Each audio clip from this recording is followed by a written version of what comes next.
Hello everyone. I'm continuing on with the Proverbs series. Today I'm in Proverbs 30. I want to make a sermon video in the King James Version of the Bible, and I'm going to just kind of skip around. You can read the whole chapter, but I'm just going to comment on various verses. But it said, "Every word of God is pure. He is a shield unto them that put their trust in him.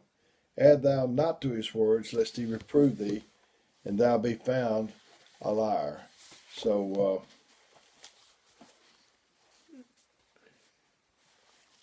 this world's hard to trust. It seems like every time you um, turn around, somebody's got their hand out or in your pocket. Uh, and a lot of con artists out there, and it's hard to know who to trust. But a child of God ought to be someone that we can trust. Us, as a child of God, we should be someone that other people can trust. Lord knows we need a place to come in out of the storms of life. We need the house of God, so it's a haven of safety from the wind of the world. God knows we need a place where we can come to like that, and once we're shielded, nothing can get through to us as long as we have His protection. He is faithful to those who come to Him seeking Him.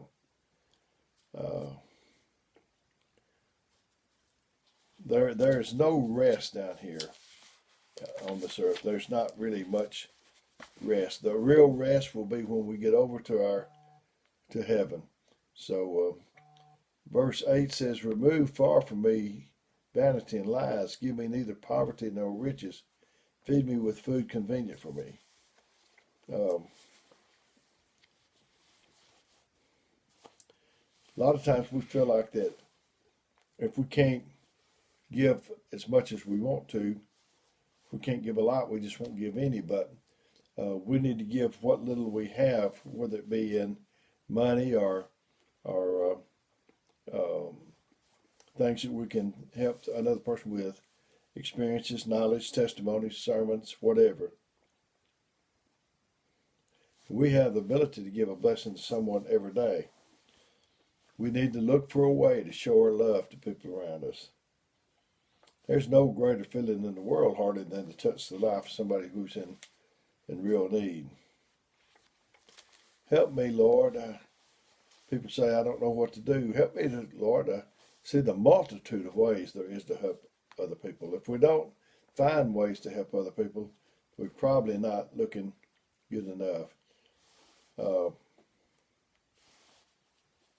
Verse 10 says, "Accuse not a servant unto his master, lest he curse thee, thou be found guilty."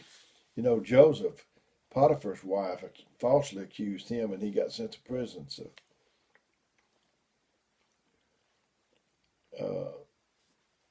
some people delight in getting other people in trouble and seeing their misery and what their deeds do to them.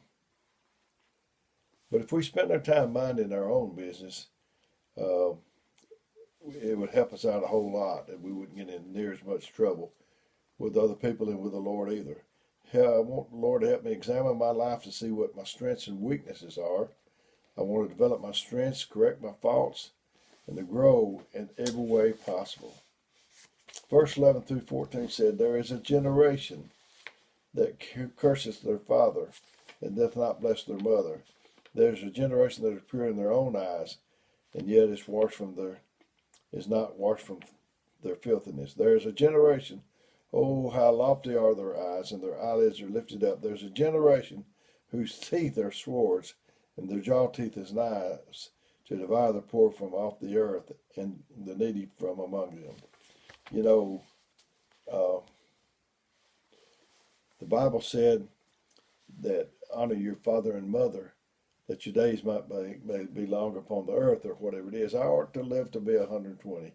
I sure did try to be a faithful child. Probably won't live that long if the world is not going to stand that long, I don't think. But anyway, I did try to mind my mother and daddy, and I tried not to give my parents any trouble. Verse 15 and 16 says, "The horse least hath 2 daughters, crying, Give, give. There are 3 things that are never satisfied. Yea, 4 things say not, it is enough. The grave, the barren womb, the earth that's not filled with water, and fire that saith not, it is enough. Some people think there's no such thing as enough money. It's an awful thing for somebody to be greedy, and it takes more and more than more and gives nothing back. You know, the greedy has already received their reward. I want to pursue God with everything I have. Take my life and shape it into something good, Lord. I want you to make you pleased with me, Father. Lead me to do what you would have me to do, O Lord. Verse 18 and 19 says, There be 3 things be too wonderful for me, yea, 4 which I know not the way of an eagle in the air, the way of a serpent upon a rock, the way of the ship in the midst of the sea, and the way of a man with a maid. When you look at the stars in heaven, you know that there's something that's made that besides a man. A man couldn't hang those stars up there like that.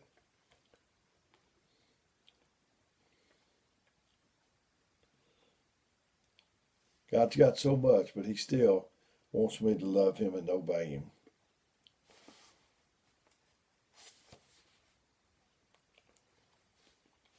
There are 3 things upon the earth, for 3 things the earth is disquieted, and for which it cannot bear.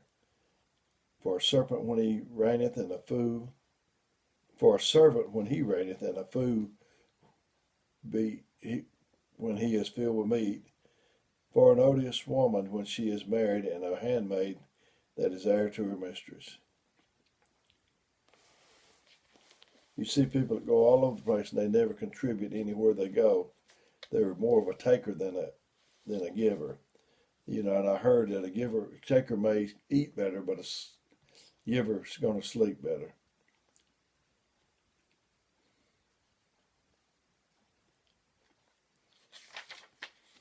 Verse 24 through 28 says, There be 4 things upon the earth, which are little upon the earth, but they are exceeding wise. The ants, which are not strong, yet they prepare their meat in the summer. The conies are but a feeble folk, yet they make their houses in the rocks. The locusts have no king, yet they go forth, all of them by bands. And spider which taketh hold with her hands and is in kings' palaces. That's what I want to do. I want to wind up in the king's palace.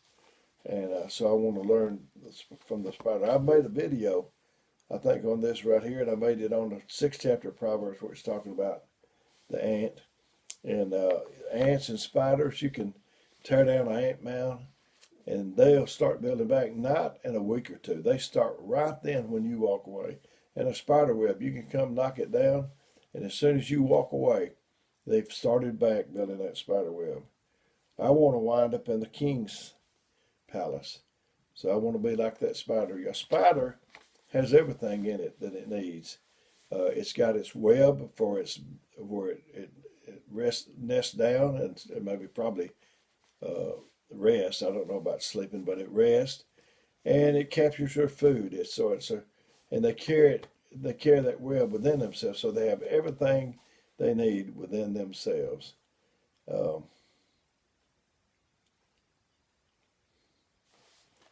I don't want to put limitations on myself. I want to realize that with the Lord there is no limits. Again, I've been scattered somewhat, but I've enjoyed getting this to you because I love you. I want to do what I can to help you. I didn't do this to replace your minister or you get in the church, but there may be somebody in rehab or hospital or have the coronavirus or they fell out on their back with some kind of sickness and can't get to church right now. So for you, I want to do these. And I want you to, I'm going to give you my number, 256-508-4410. If you need me, don't hesitate to call, but leave me a message. Let me know who you are and what it is you'd like for me to help you with. And I might not get back with you right away, but I'll get back to you just as soon as I can. So until the next time that we do this, may God richly bless you.